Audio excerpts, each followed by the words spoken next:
안녕하십니까. 거꾸로 투자하는 쇼킹 부동산입니다. 3월 물가지표가 발표됐습니다. 자, 그런데 이 물가지표 시장의 예상을 깬 결과가 나왔죠. 자, 이 헤드라인 수치만 보고 많은 자산가들이 환호를 했습니다. 하지만 막상 내막을 까보니까 그렇지 않다는 거, 앞으로 전망이 어두운 것이라는 문제점도 발견이 되고 있습니다. 영상 시청 전에 구독으로 부자 되시기 바랍니다. 3월 소비자 물가 지수가 발표가 됐습니다. 전년 동월 대비 4.2% 상승이었고요. 전월 대비 0.2% 상승이었습니다. 자, 얘가 2월 소비자 물가 상승률이 4.8%였으니까 그거보다 0.6%포인트 낮아졌었고, 시장 전망치 3월 달에 많이 낮아질 거로 기대해서 4.3%가 컨센서스였는데 그것보다도 0.1%포인트나 낮았다는 거죠. 소비자 물가 상승률 1년 만에 가장 낮은 수준을 기록했습니다. 자, 2022년 3월 CPI 4.1% 이후에 4.2% 가장 낮네요. 자, 얘가 6.3까지 갔다가 고점 대비 2.1%포인트 하락을 했기 때문에 6.3% 물가, 4.2%의 물가 좀 느껴지는 게 다르죠. 확실한 물가 둔화 신호를 보이고 있었습니다. 자, 이것은 이미 한 달 전부터 예상이 됐던 거예요. 자, 2023년 3월 8일 날 이창용 원의 총재가 어떻게 이야기했다? 3월 물가 4.5%를 밑돌 것이다. 3월 달 끝나지도 않은 상황에서 4.5% 이하를 이창용 원의 총재가 예상을 했었고요. 추경호 경제부총리도 3월 물가가 4% 초반이 될 거라고 예상을 했었죠. 자, 이 예상이 왜 들어맞았냐? 고유가의 기저효과 때문에 그렇습니다. 현재 휘발유 가격 리터당 한 1,600원 정도가 되죠. 1년 전에 얼마였다? 1,900원 수준이었습니다. 자, 경유 가격 현재 1,520원으로 많이 낮아졌는데 1년 전에 1,900원 수준으로 굉장히 높았었거든요. 자, 이런 식으로 휘발유 가격, 경유 가격이 1년 전보다 낮다 보니까 어떤 결과가 나온다? 2월에 공업 제품 중에서 석유로 제품 가격이 전년 동월 대비 마이너스 1.1%였거든요.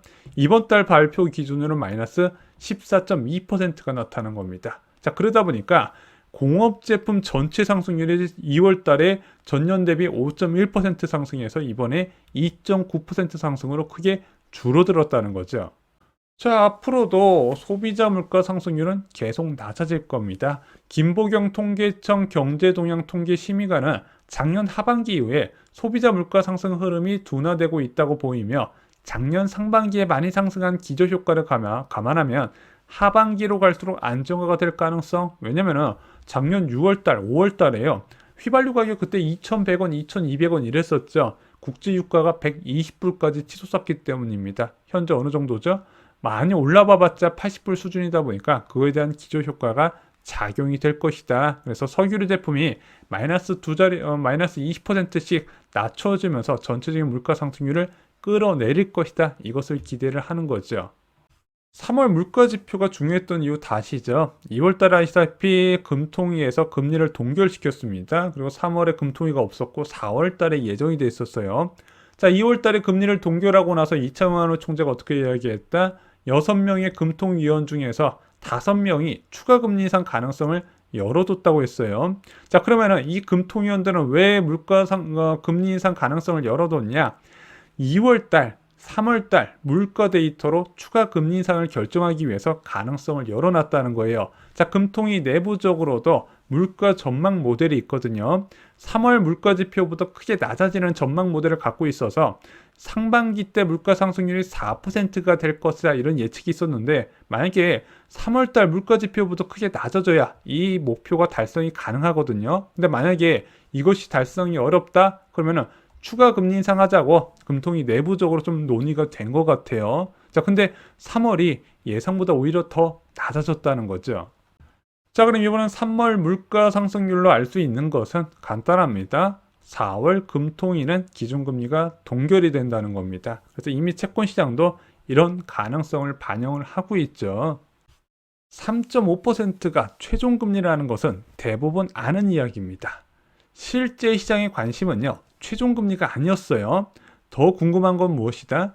첫 금리 인하 시점이라는 거죠. 자, 그런데 3월 물가지표에 문제점이 있었습니다.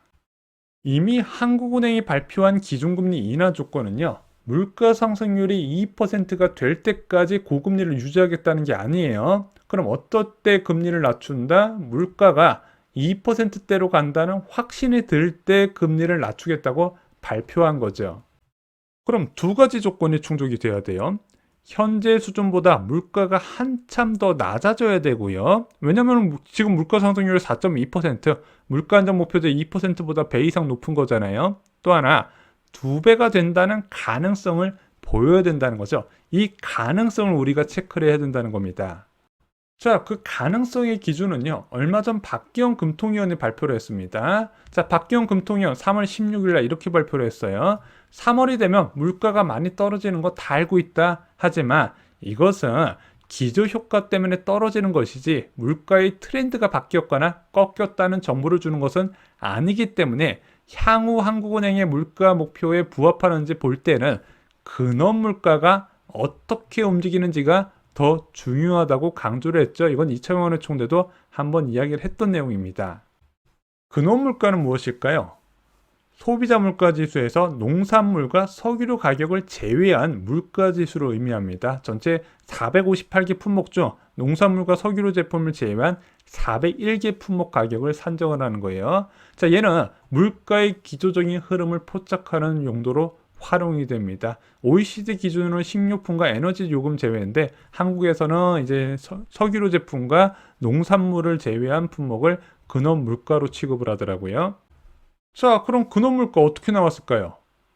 전월과 동일한 4.8% 상승률이 나왔습니다. 2023년 1월에 근원 물가가 가장 높았는데 그게 5%였거든요. 자, 5%에서 4.8%밖에 안 떨어졌어요. 자, CPI가 6.3에서 4.2%로 된 것과 다른 움직임이라는 거죠. 끈적끈적하게 안 떨어지고 있더라. 지금 미국도 이런 상황이고 유럽도 이런 문제가 제기가 되고 있죠. 자, 4월 금통에서 이창용 총재가 강조할 게 눈에 보여요. 기준금리 인하는 시기상조라는 것을 이야기할 겁니다. 금리 인하 조건인 근원 물가가 개선되는 모습을 보이고 있지 않기 때문이죠. 왜 근원 물가는 하락하지 않을까요? 가장 가중치가 큰 서비스 품목, 전체 물가 품목의 절반 이상을 차지하는데 얘가 3.8% 상승률을 기록했거든요. 전월과 똑같아요. 자, 개인 서비스는 5.7에서 5.8%로 오히려 상승률이 확대가 됐습니다. 가중치가 무려 307, 공업 제품과 맞먹는 수준이에요. 근데 얘가 둔화될 조짐이 아니라 오히려 상승세를 이어가고 있다는 거죠. 금통위원들이 금리 인하에 대해서 꿈쩍도 하지 않을 이유가 바로 여기에 있는 겁니다. 게다가 전기, 가스, 수도 요금도 불안한 상황이에요. 전년 동월 대비 28.4% 상승세를 기록하고 있죠. 문제는 여기서 끝이 아니라 정부가 지금 추가 인상을 검토하다가 지금 여론의 반발에 무서워서 이것을 약간 좀 미룬 상태거든요. 근데 미루기엔 좀 한계가 있지 않을까 이런 전망이 계속 나와요.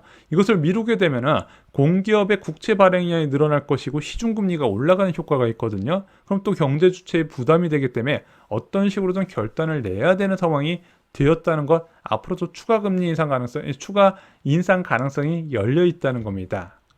자, 물론 근원 물가 상승률 치솟는 거 시간이 지나면 해결이 될 겁니다. 자, 보세요. 작년 7월 달에 소비자 물가 상승률이 6%를 넘으면서 최고점을 찍었는데 근원 물가 같은 경우는요. 한 6개월 정도의 시차를 두고 가장 높은 수준을 찍게 됩니다. 자, 왜 이런 현상이 나타나냐?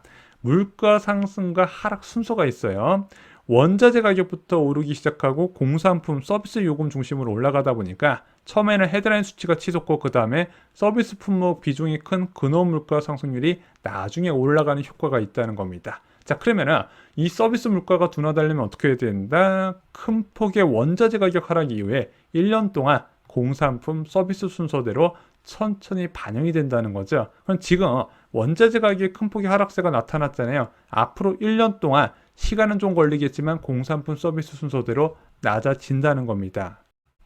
현재 급등한 전기, 가스 요금도요. 올해 11월부터는 인상 효과가 사라질 것으로 보여집니다. 무려 28%나 올렸지만 작년에 3단계에 나눠서 올렸거든요. 그 마지막 인상이 10월 달이었단 말입니다. 근데 물가라는 거는 전년 동월 대비해서 비교하는 거잖아요. 그럼 올해 1월부터는 그 28%의 상승 효과가 없어지네. 그러다 보니까 한국은행과 기재부 모두 디스인플레이션을 기대하고 있었다는 거죠.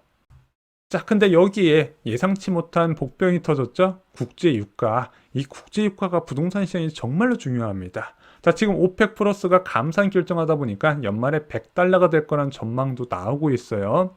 자, 그러다 보니까 국제유가가 올라가게 되면 얘만 올라간다? 아니에요. 다른 대체 에너지 가격도 오르게 됩니다. 거기에는 천연가스도 있고 석탄도 포함이 되는데, 그러다 보니까 전기요금이나 가스요금이 추가 인상 압력을 받을 거란 비관적인 전망이 커지는 거죠. 그래서 앞으로 물가가 확실하게 낮아질 거란 전망에 두 가지 불확실성이 있어요. 국제유가와 공공요금 변수가 남아있다는 거죠. 물론 감산이 무조건적인 국제유가가 급등하지는 않습니다. 아시다시피 작년 11월 달에 오펙 플러스에서 이번 감산량보다 더 많은 200만 배럴을 감산하기로 합의를 했어요. 하지만 그 이후에 국제유가는 더 크게 하락을 했다는 거죠. 그래서 국제유가는요, 단순하게 감산량, 수요와 공급에 의해서 결정되는 것도 있지만 긴축이나 경기 등의 복합적인 요인이 고려돼서 가격이 결정되는 측면이 있습니다. 그래서 국제유가 상승에 기준금리가 더 치솟아서 막 부동산 가격이 대폭락을 이루고 이럴 가능성은 현재로서는 많지는 않아요. 하지만 이 국제유가 상승은요, 기준금리 인하 시기를 결정할 것이다. 그래서 국제유가가 올라가면 올라갈수록 기준금리가 낮아지는 시점이 미뤄질 가능성이 있다는 겁니다. 그래서 부동산 시장 참여자가 아직 국제유가가 어떤 방향으로 나타날지는 알 수는 없잖아요. 이것을 매일 체크해야 되는 이유가 될 것이고, 쇼킹부동산도 자주자주 정보를 공유를 하겠습니다. 쇼킹부동산의 더 솔직한 생각, 더 빠른 부동산 정보, 부동산에서 만나보실 수가 있습니다. 내 집 마련과 그리고 유주택자가 주택수를 늘려나갈 때 필요한 투자 정보, 필요한 모든 것을 모아두셨기 때문에 이후 추가로 받아가시면요, 용이 이제 큰 도움이 되실 겁니다. 이것으로 영상 마치겠습니다. 좋아요, 구독, 공유 꼭 부탁드리겠습니다. 감사합니다.